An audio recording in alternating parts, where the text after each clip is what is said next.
Yo guys, it's JJ here, and today I'm going to be walking you through how to make a hard beat like Pyrex Whippa. But before we get into the video, make sure to like, comment and subscribe, because we have just passed 1.5k guys, on the way to 2k, really pushing for that goal by the end of this year. So we deeply appreciate all the support, and to show some love back, I've got a bunch of free drum kits just for you in the description, and my latest one is on my Instagram, which you can find in the description as well. And now for the final point before we jump into the video. Just know, this will be a bit more of a complex tutorial, to be honest with you guys, but the only reason I'm doing this is because I really want to show you how to get these really cool kind of melodies that other producers won't really show you. So let's just jump straight into it.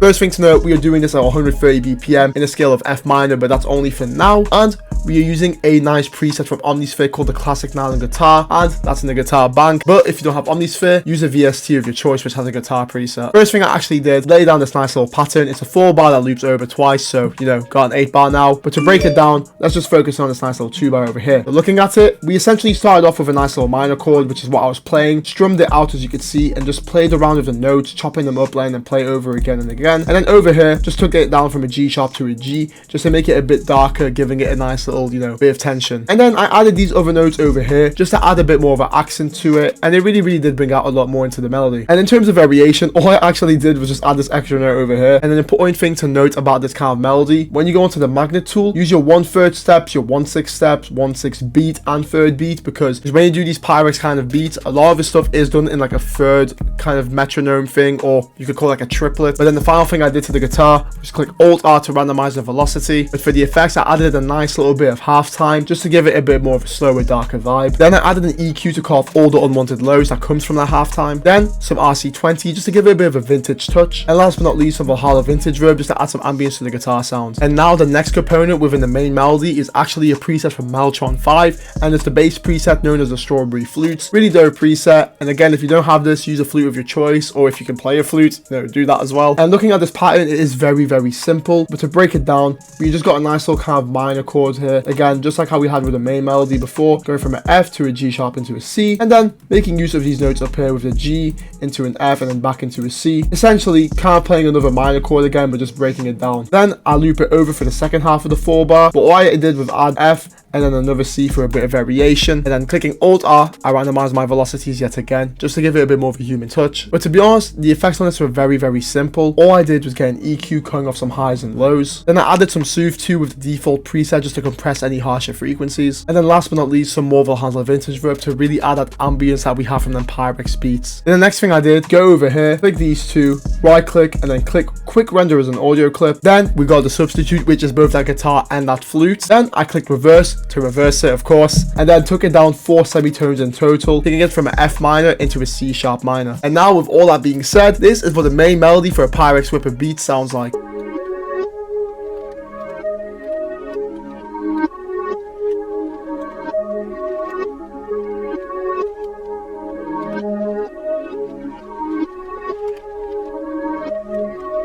And there we have it, giving it a nice kind of ambient and dark vibe. And now for the effects on that reverse melody, all I did was get a bit of vintage chorus and whack it on the default preset, and then I added a default fruity flanges. Next up within the melody, we got ourselves the counter melody, which comes from a preset in Expand 2 called the Ha. And this preset of course can be found within the strings bank. So as I stated before, this pattern was played in using the magnet tool on the 3rd step, and then looking at it, all I did was go from a C sharp into a D sharp, up into that A, then bringing it down to the G sharp over here. Then I played it at a D sharp again and another C sharp. But then, just to emphasize the same point as I did before, looking at these notes, they are part of the scale where it's 1 semitone apart, providing that tension, that dark feeling that you want for these Pyrex beats. And then all I did was literally just loop over the same 2-bar over and over, making it a full 8. Then I clicked Alt R once again, just to randomize the velocities as you guys can see over here. And now without further ado, this is what the counter melody sounds like.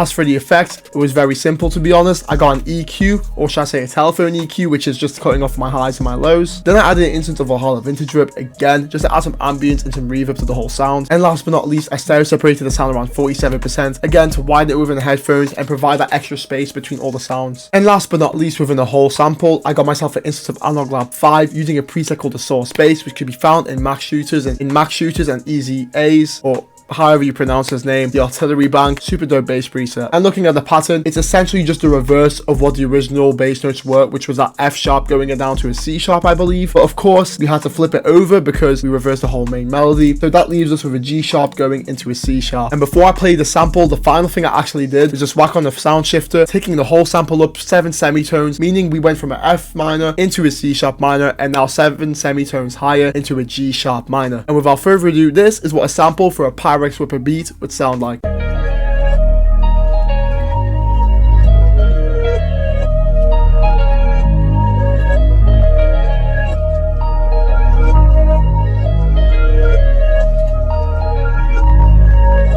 But now guys, it's time to move into the drums, and just bear in mind all these drums are for my free kit. Again, find it in my Instagram. But now let's just jump into it. First thing to note, we are using a very simple snare pattern, but we are using a rim shot because Pyrex beats, you always find a nice little rim in there, and I'm using the south side rim. So simple pattern, of course, we all know and love it. So let's just move on to the hi-hats. And now looking at the pattern, it is very straightforward. It's essentially a 2-bar looped over, because with these Pyrex beats, it's nice to have that nice repetitive kind of catchy drum bounce. That's how you really get that kind of vibe and atmosphere. So if we just focus on one of the 2 bars over here, looking at the rolls, realistically I did this in the 3rd beat again, just because it's very important to give that nice kind of roll, that 808 Mafia, Southside Pyrex kind of vibe, and that's how we achieve it. And looking over here, I got myself a nice little like cascading roll going downwards. And for the hi-hats, first thing we've got is our nice little pattern, of course, but to break this down, it's essentially a 2-bar looped over 3 times, making it a total of 8 bars. And the reason I actually did this for the hi-hats is because with these Pyrex beats, you want to have a very nice drum bounce, a very simple but very repetitive one as well, keeping it catchy at the same time. So it's a thing where it's like easy to do but hard to master in my opinion. But to break it down, let's just focus on this little 2-bar over here. And then looking at the hi-hat, the 2-bar, all we can see is I've done a roll at the very beginning over here, bearing in mind my tool is on the 3rd step for the magnet. Then I got myself another nice little roll going on over here with a little space in between just to give it a bit more of a bounce. And then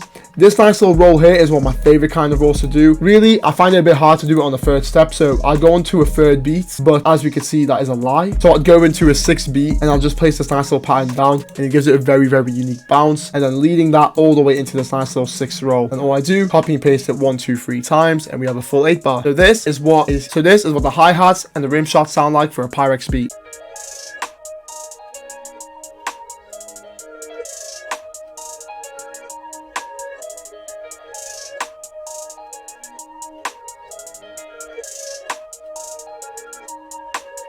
And now it's time to move on to the 808 and the kick. But let's just start with the 808 with a nice little spins one, a very short and stubby spins 808 for my kit, of course. And all I do is follow the root note to the start of every 2-bar. And for the sake of variation, I just add this nice little extra note over here at the end of every 4-bar. And then one thing I do for my 808 and my kicks, I click Control A, highlighting all my notes. I grab my mouse, hold that little scroller wheel down, and as you can see, I push it all the way to the top just to max out my velocities. Now, the reason I do this for both my 808 and my kicks is because it makes it much punchier in the mix, gives it more of a hip-hop appeal, of course, and artists really like hearing some punchy drums, so really recommend that. And that's a nice little bit of sauce from me for you. And as for the kicks, it's essentially just the 808 pattern, just add the root note of C, of course, because I'll keep it like that, and then all the velocities are maxed out there as well. Without further ado, this is what the 808 and the kick sound like.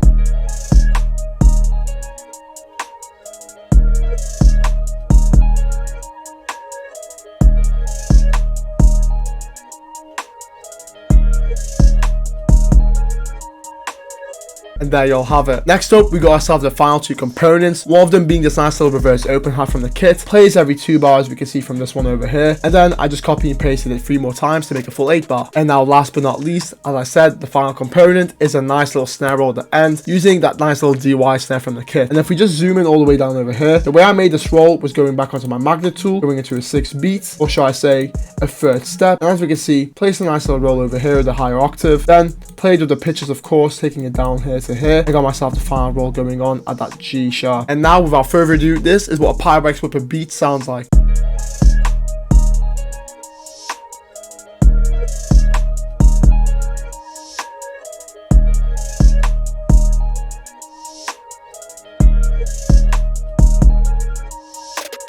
And there we have it, super fire. And as we can hear from the drums, they were nice, repetitive, catchy, but they also had space for the artist to do their thing, which is what Pyrex Whippa is very, very good at doing. But now to move on to the structure of the beat. As we can see from the highlighted section, we first begin with an 8-bar intro, just being a lower octave version of that main melody alongside the bass, and then my tag, of course, because gotta give myself a shout out. Then we hit the chorus where I return the main melody back into its original, octave. Then I have all my essential drums playing with that nice little snare roll. But for the second 8-bar, I introduce that nice little harp, providing that kind of like a little ethnic vibe, that Pyrex Whippa is known for, alongside that reverse snare to really wrap up the chorus. And then for the first section, we first of all start off again just with the main melody, alongside these essential drums, introducing that kick halfway through as well. And then looking at the 8-bar in the middle, I reintroduce all the main drums, but all I did was to take the main melody and lower it a whole octave down, because sometimes you don't have to have loads of mad components. All you gotta do is just change the pitch of some stuff, and it's all you need in terms of variation. And now, last but not least, we got ourselves the pre-hook, which is that nice little 8-bar before the hook hits, and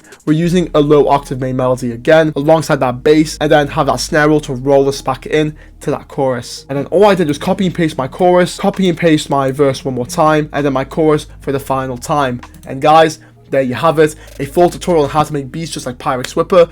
I really hope you've enjoyed this tutorial. Please let me know what you'd like to see in the next video down in the comments. And guys, make sure to like, comment, subscribe. You already know the deal. Thank you very much for watching, and I'll catch you in the next one. Peace.